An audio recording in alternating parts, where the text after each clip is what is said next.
But without saying whether I believe that Roman art, sculpture or painting declines, I want to say categorically that I do not believe that Roman architecture declines. And I think a building like this is a case in point.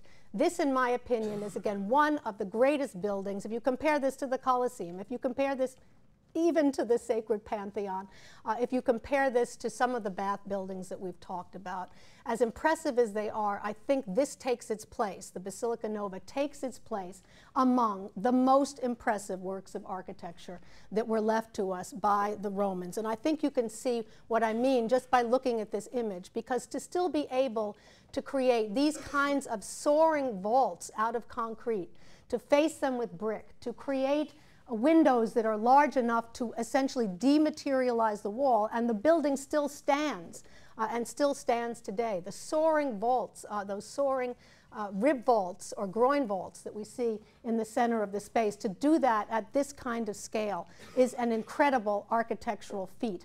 I don't think there's any way that one can say that architecture declines during this period when one looks at a building like this. And also keep in mind how creative they've been, that at this point in time they've decided to create a basilica in the form of a frigidarium from a typical imperial bath. That's a very creative thing to do, and I think it couldn't have happened were it not that the creative juices were not continuing to flow for architects and artisans working on major projects like these in the time of Constantine the Great.